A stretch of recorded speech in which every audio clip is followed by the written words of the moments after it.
So a year and a half ago, I was invited to speak to a group of elementary school students at the Global Education Academy, which is a charter elementary school in South LA, by my friend Linda, whom I've known since college, and she's a principal there.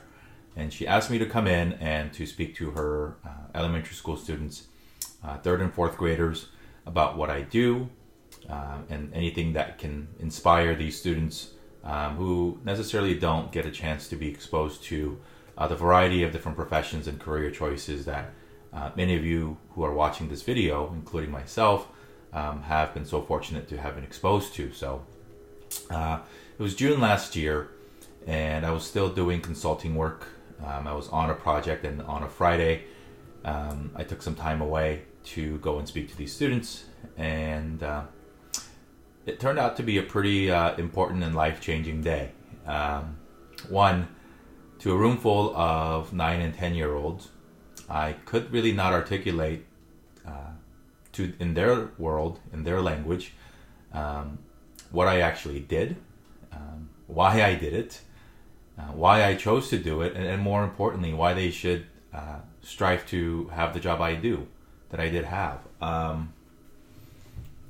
It was an interesting moment of introspection, and I drove away with a lot of thought in my head, and just came to the simple conclusion and said, look, if you can't articulate what you do and why you do it to a room full of 10-year-olds, and if your job and all of our jobs as adults, mentors, coaches, is to inspire anybody, particularly the future of our world, maybe you should take some time to realign your day job or how you make money into more alignment with something that you can be proud of.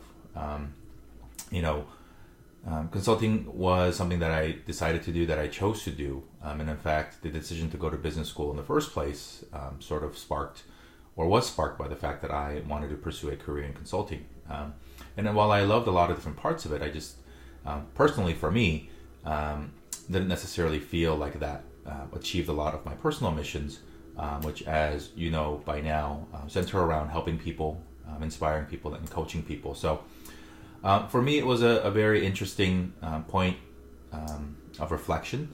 And so I owe a lot to Linda and the school and the students there for helping me really ask myself the tough questions that I think I wasn't willing to ask myself, and maybe some of you out there aren't willing to look in the mirror and ask yourself.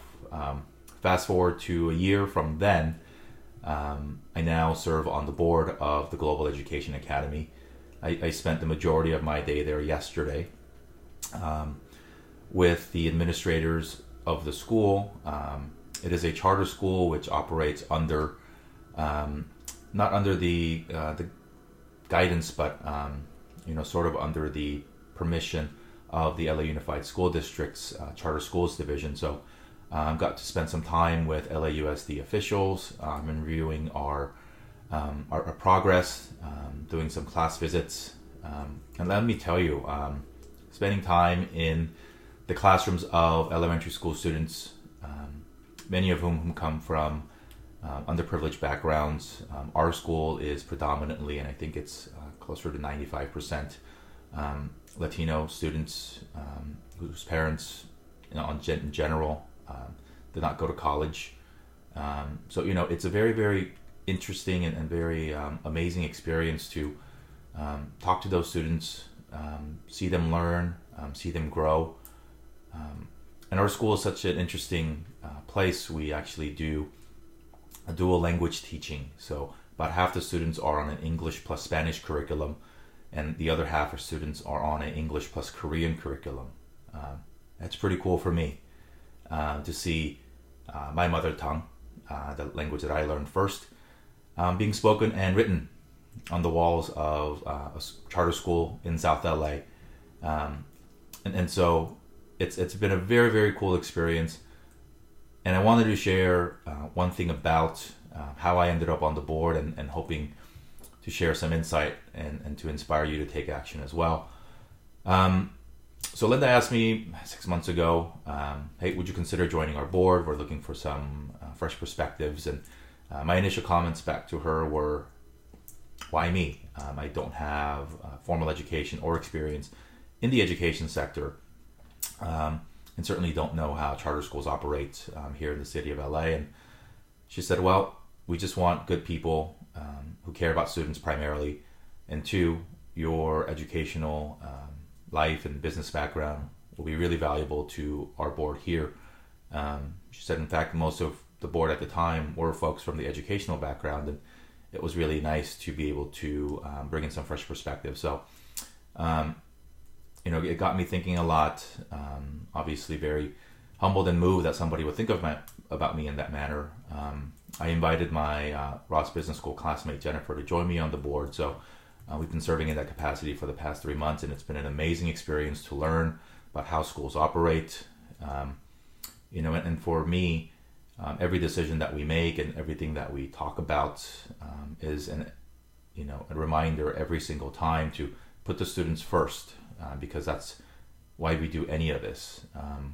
It's easy to get stuck making business decisions or financial decisions, or asking what the legal ramifications of certain things are. But at the end of the day, we serve an organization that serves students. The teachers, the staff there, all dedicate their lives to teaching students. So I want to challenge you to think about things that you can do in your community that you, on the surface, may not believe that you're qualified for, that you're a good fit for, because of our educational or career backgrounds. But I'm here to tell you, I did not ever think that I would serve on the board of a educational institute, charter school by any means, but it's been such a fulfilling and rewarding experience for me. We're just getting started. I love meeting the students. Visited the school a couple weeks ago in the same Chewbacca costume that you saw me on Halloween Day, and it's been great. And it is a really welcome and good grounding element each month to go visit, and then to see some of the students, and to really help shape the future of our city and our world. So I encourage you, begin conversations with local nonprofits in your area or friends of yours who work in these areas, and see how you can help. Volunteer for the sake of volunteering, not just because your company asks you to. Put on matching shirts and photographers come. Just do it to help people. Your voice matters, your experience matters. What's in your heart and what's in your head is far valuable, more valuable than you ever realized, to somebody who considers you a hero, who considers you a role model, and where you are in life is something that they may never think that is attainable to them. So reach your hand, make a phone call, send that message today. Thank you for listening to me. And I look forward to sharing more of my life story and other perspectives in the coming days. So again, thank you very much, and have a great weekend. Go Blue, beat State.